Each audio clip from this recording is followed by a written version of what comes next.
Hi everyone, it's Asia Marquet here, Lemon Creation, and today I'm experimenting. I'm doing a small abstract pieces with gesso and watercolor.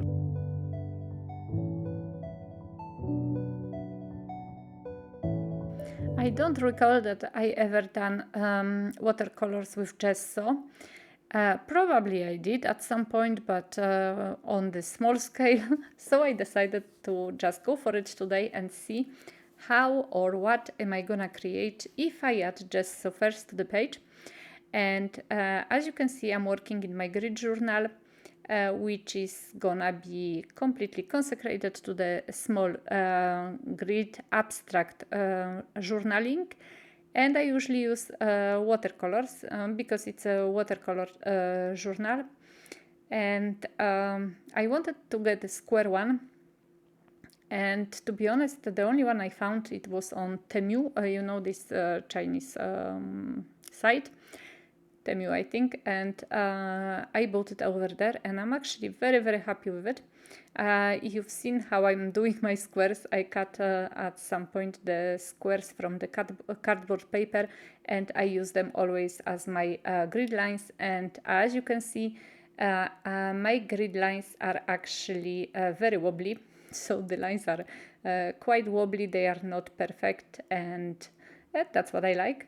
I know the other artists who are doing grid journaling, they usually have a nice square lines. Me, as you can see, this is kind of on my grungy wobbly side, so that's what I love. And as you can see, I'm applying gesso, not everywhere, because since it's an abstract, I don't want to cover the whole squares, just tiny bits and pieces here and there. And as always, my biggest problem when I'm doing abstract pieces is my mind. I'm overthinking things way too much. So this is something which for me is good exercise. It also calms me down, but there are moments which actually do not calm me down completely, because I kind of analyze and then I am a little upset with myself for analyzing too much. But in general, it brings me peace. I like doing abstract very much. And so I add the first layer of gesso. I dried it out and or heated up rather. And once dry, I'm adding a second layer of gesso. This time I'm adding it with the craft knife, and as you can see, you can do it with so many tools, your fingers included, but you can do it with the old dry paintbrush. You can use it with just a regular paintbrush, which is not dry. You can use it with the craft knife, old credit card, whichever you want, whichever tool you have at hand, and whichever you want to use. And my reason for doing these two different applications is that they are different. And after trying them, you can see that they appear a little bit differently. With the craft knife, I made kind of straight lines. With my finger, I made the, you know, kind of like shapy kind of things. I'm not sure how to even call it. And if you heat it up quite close to the surface, but not very close, you're gonna get these small air bubbles. The small air bubbles are just beautiful, but if you are going with your heat gun too close to the surface, you may get, and if there is a lot of gesso, you may get the big bubbles, which are not really great because they have air trapped inside them, and it does not look very nice, especially when you add later some kind of paints to it or water based mediums. So I love the small grains which can appear, but the big ones I try always to actually, before they dry completely, to make flat, so you know, so they are not there, so they are not big. I hope that makes sense. And as you can see, I'm using my latest palette of colors from Paul Rubens. I did a review on these paints not that long ago, and I absolutely love Paul Rubens paints. They are very nice, and they are very bright. They are maybe not even that they are very bright. They are very pigmented. That's the word I wanted to find. I used cobalt turquoise here, which I mixed up with a lamp black, just to get a little bit of, or rather take away a little bit of that brightness from this blue, to make it kind of more, not really earthy. It's not an earthy color, but still more calm, if I can say that. And I showed you guys at the beginning, I had this this weird looking brush, flat with some bristles cut out. I forgot the name of this brush. It's gonna pop up in my head, I think, in a moment. But I actually didn't like it, and so I replaced it with, I think, brush number 8. Probably Fumoe, because they have really nice brushes and I'm using them quite often. And now I am adding a little bit of the earthy tones. So this time I am adding, if I'm not mistaken, Van Dyke Brown, and just a little bit, and it's getting quite diluted with water, or I'm diluting it with water. I don't know if you've noticed, but I'm doing wet on dry applications, so I do not add water first to the squares. I just dip my brush in the paint, then I put it on the paper, and if I see that the paint is too bright, I add water. Only then I add water.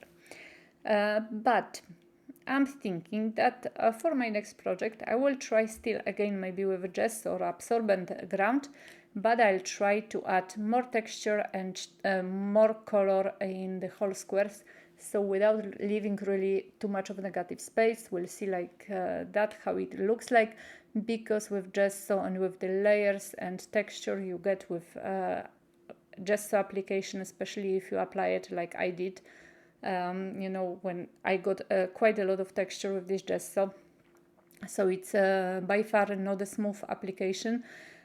So like that, if you add colors to it, you know, they will react with these nooks and crannies in the gesso, and they will give you very nice effects. So that's something for me to do in the future, but for now I am coming back to Agate Brown. Agate Brown, I don't know. I'm so sorry guys, I can't pronounce it, but it's the name of this, you know, semi-precious stone.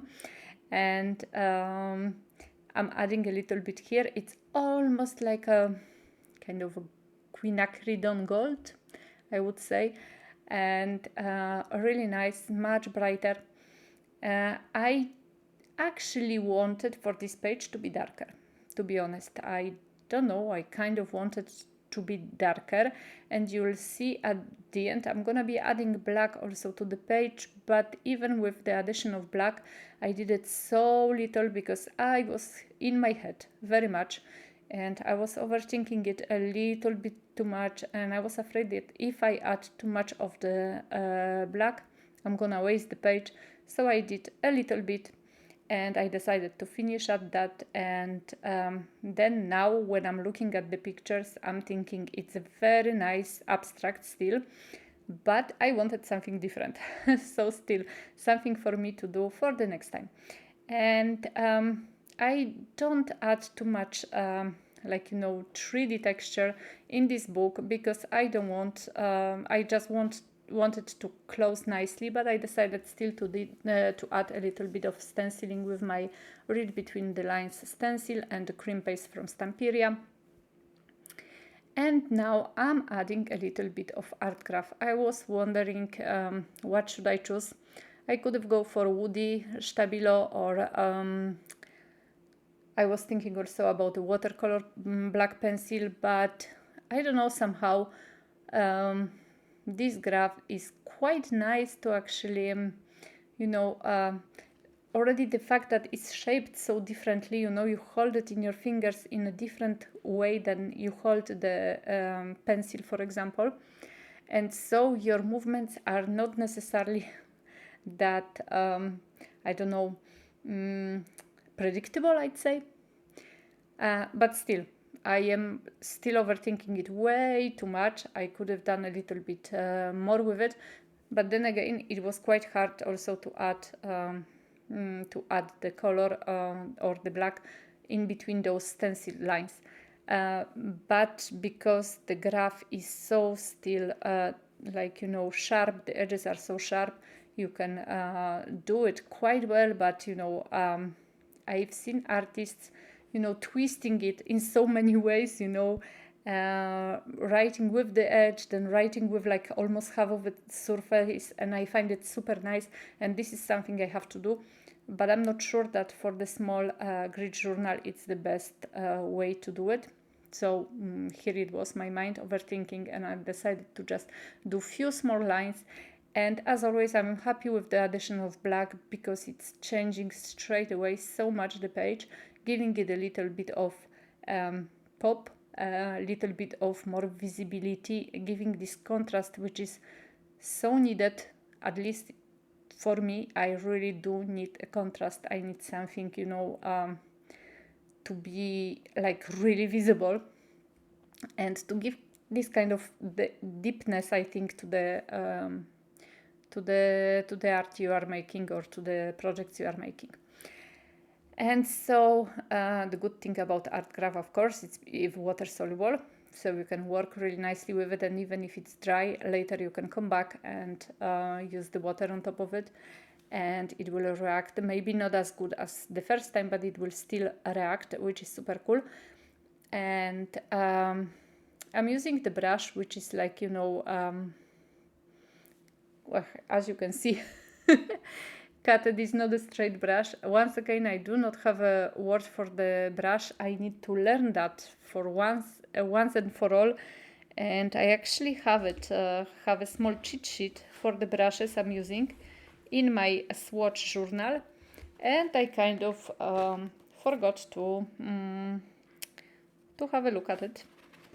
And I do have to do that to be able to tell you what kind of brushes I'm using. But this one is some kind of a brush I bought a long time ago. I have not used too much, and it's like one of cheap brushes. So I wouldn't be able even to tell you which company is it coming from. But I just wanted also to, you know, to try the unusual shape, because why not? And as you can see, that would be almost all from me, but in some places the black lines I made with the ARTGRAF were too black for me, or rather the lines were too visible, and I wanted it to be more you know, fluidy on the paper. So I decided to cover them a little bit with gesso. And one more thing also, I didn't cover completely the black lines, but the addition of white also gives another kind of texture to the whole page, and it's really nice. And if you add it with the craft knife, you get this beautiful effect with it. So, you know, it's something I really love doing, and I am wondering why I haven't done it for so long, because it's been a long time since I did a page like that with gesso and with few layers of gesso. And well, I know actually why I don't do it too often, because gesso dulls the colors, in my opinion. And that's why I lately use a lot absorbent ground, which doesn't dull the colors and is very similar to gesso.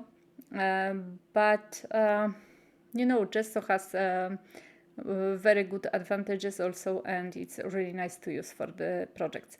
And I also decided to add some golden flakes inspired by this brown color, the bright brown color of the watercolor I used before. I kind of, when I've seen it, I kind of thought about these flakes, and I decided to add them. And the thing was that I was not sure how exactly I should add them, but I decided to add them straight away when I put the layer of gesso, so kind of glue them to the gesso. I hope they're gonna hold in time. It seems they will. Why shouldn't they? Because they are quite well encrusted in the gesso, and now when the page is dry already, Only the parts which are not attached are flaking off, but this is just a tiny particles which are falling off. Otherwise the rest stays really well encrusted in the gesso. So I think it should stay with time, and you have to work quite quickly with it, because the last 3 or 4 squares I had to actually add a little bit of gesso on my brush before I placed the flakes, because the gesso was already dry. If you don't add a big layer of gesso, it's normal. It's gonna dry very quickly, and then you know, they will not hold the flakes. So just pay attention to that. But otherwise, they are just super cool. They are staying for now on, and there should be a it's such a pleasure to actually work with them, even though they are annoying because they are getting stuck to my fingers and everything, like the desk, and you know, but they are so beautiful.